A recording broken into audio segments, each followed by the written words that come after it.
नमस्कार देवियों और सज्जनों। महात्मा कबीर के का सच के इस श्रृंखला में हम मानवीकरण की बात कर रहे थे, मानवीकरण विधा की बात कर रहे थे। तो अब जैसे देखिए, चंद्रमा एक पिंड है, हम जानते हैं। हमको महीने में 29 दिन दिखाई देता है, 28 दिन दिखाई देता है, ये भी हम जानते हैं। छोटा बड़ा दिखाई देता है, ये भी हम जानते हैं।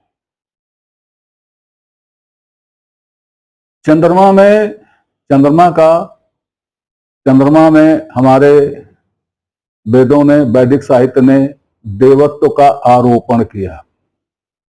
हम जानते हैं, चंद्रदेव आए गए, ये किया वो किया, इनसे लड़े उनसे भिड़े, उनकी इतनी पत्नियां हैं, ये सारी कहानियां हैं पुराणों में।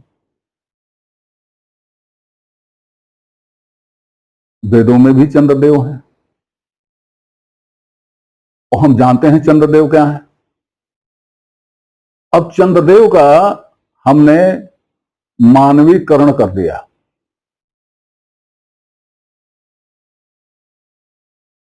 वो जो मानवीकरण किया वो किया, लोक ने भी मानवीकरण उसको मान लिया।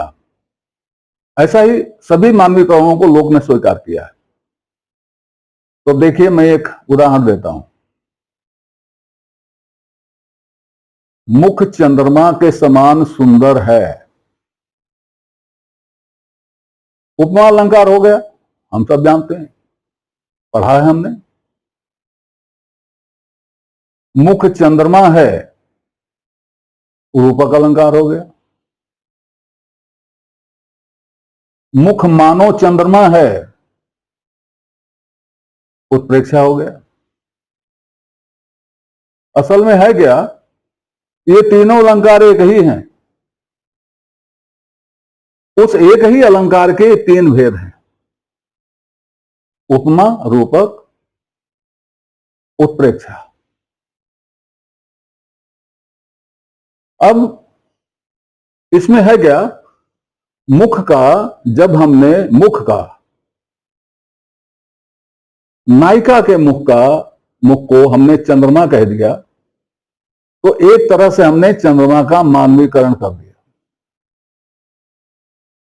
जब हम कहते हैं नदी अटखेलियां कर रही है, नदी बांसुरी बजा रही है, तब हम नदी का मानवीकरण करते हैं।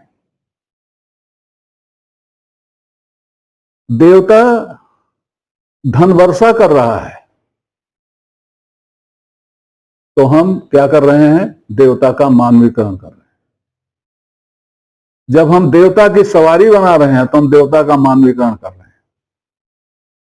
जब हम देवता का रथ बना रहे हैं, तो हम देवता का मानवीकरण कर रहे हैं। हम देवता का चरण बंदन कर रहे हैं, तो हम देवता का मानवीकरण कर रहे हैं।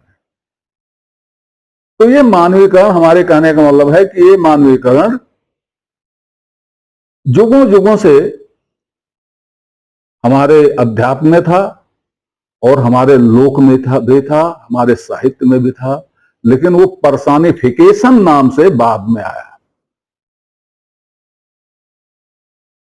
इस पर गहराई से विचार इसलिए हम लोगों ने नहीं किया कि हम पर्सोनिफिकेशन के जाल में फंस गए, मानवीकरण पर हमने विचार नहीं किया। अभी जो देवत्व है, ये देवत्व अंतरिक्ष में के भी देवता हैं, हमारे वायुमंडल के भी देवता हैं, हमारे पृथ्वी वाले देवता भी देवता हैं, और बाद के क्रम में हमारे अंदर वाले देवता भी देवता हुए। जैसे क्रोध देवता हो गया, दयालुता देवता हो गई, हम जो भोजन करते हैं अन्न देवता हो गया।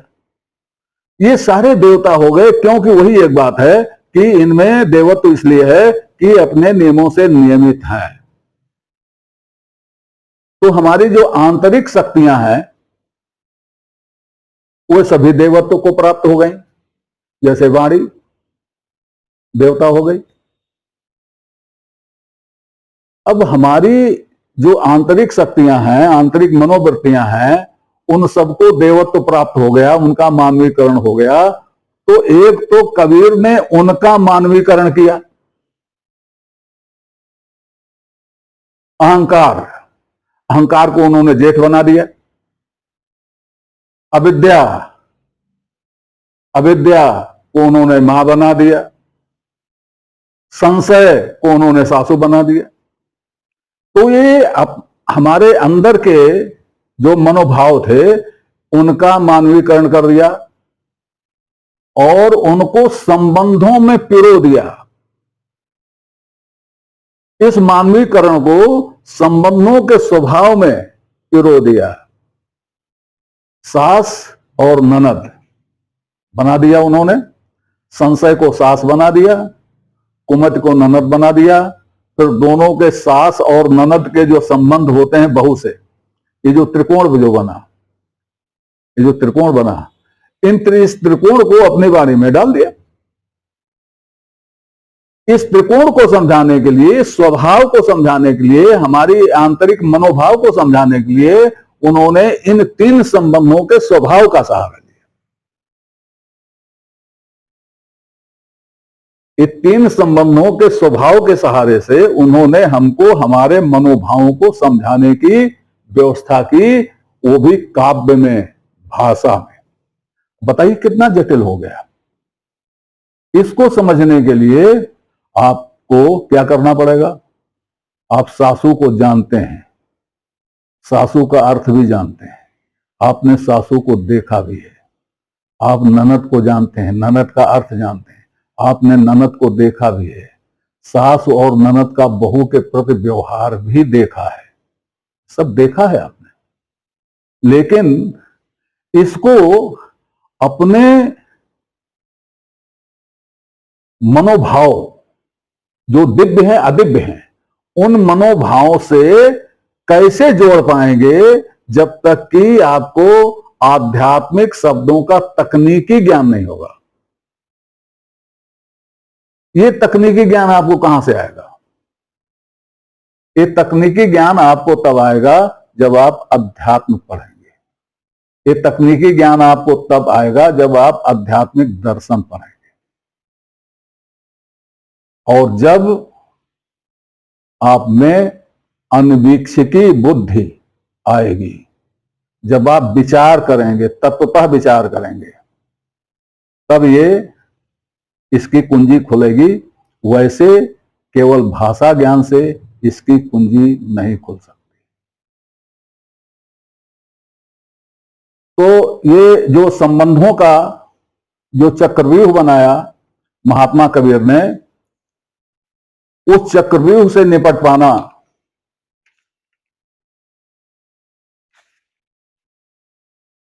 इतना आसान नहीं है। और यह केवल भाषा के सहारे नहीं हो सकता, इसके लिए भाषा के अतिरिक्त और भी बहुत सी चीजें चाहिए होती हैं। और यह भी देखना पड़ेगा कि हम प्रारंभ से ही ब्रह्म की खोज में लगे हुए हैं। और कबीर भी प्रारंभ से ही ब्रह्म के खोज में लगे हुए हैं। और ब्रह्म की खोज भी उन्होंने इन्हीं संबंधों के सहारे प्रारंभ की, इन्हीं मनोभावों के सहारे प्रारंभ की। क्योंकि हमको बीजक देखने से ऐसा लगता है कि उनका जो रामायणी प्रकरण है वह तथ्यात्मक है। रामायणी प्रकरण में ऐसा लगता है कि जैसे कोई बैठ के प्रवचन कर रहा है, सादा सा, सरल सा, सीधा सा, लोगों को काखा गा पढ़ा रहा है। और जब वो पद कहता है तो ऐसा लगता है कि वो बड़े प्यार से अपनी बातों को लोगों को समझा रहा है। और जब वो साखी कहता है तो लगता है कि पूरा ज्ञान दही मथ के घी निचोड़ के दे रहा है।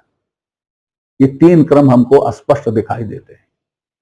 हम ये नहीं कहते कि पहले उन्होंने रामायणी कहा, फिर पद कहा, फिर साके कहा। हम ये कहते हैं कि जब वो रामायणी कहते हैं तब वो वर्णनात्मक शैली में होते हैं, और जब वो पद कहते हैं तब वो मस्तानगी की शैली में होते हैं, और जब वो साखी कहते हैं तो वो ज्ञान देने वाले की शैली में होते हैं, गंभीर होते हैं। ये है। तो इस तरह से विचारों का जो क्रम है, चिंतन का जो क्रम है, उसमें प्रारंभिक स्तर पर रामायणी आती है। रामायणी में उन्होंने शुरुआत ही ऐसे ही संबंधों से किया है। ऐसा नहीं है कि कबीर का कोई अलग भाग है जिसमें वो सास, ननद और माँ और बेटा और बेटी ये सब जोड़ के एक रहस्य बनाते हैं कि उस रहस्य खाली इसके लिए कि बीच में मसाला डालने के लिए। ऐसा नहीं है। प्रारंभ ही वहीं से करते हैं। आप देखिए पहली रामायणी, अंतर्ज्योति सबद एक नारी, हरि ब्रह्मा ताके त्रिपुरारी। संबंध हो गया कि नहीं हो गया? अंतर्ज्योति शब्द एक नारी, हरि ब्रह्मा ताके त्रिपुरारी, ते तिरिये भगलिंग अनंता, तेऊ न पावे आदिवंता। संबंध हो गया कि नहीं? अब आप जो है अभिधा से देखिएगा तो आपको लगेगा कबीर कह रहे हैं कि अंतर्ज्योति शब्द नारी के 3 पुत्र हुए, ब्रह्मा, विष्णु और महेश। यही तो अर्थ निकल रहा है। तो मां हो गई और उसके 3 पुत्र हो गए। अब मां का भी, जो मां है उस मां का भी करने वाला हो गया दूसरी रामायणी में। जीव रूप एक अंतर्वासा, अंतर्ज्योत किन प्रकाशा।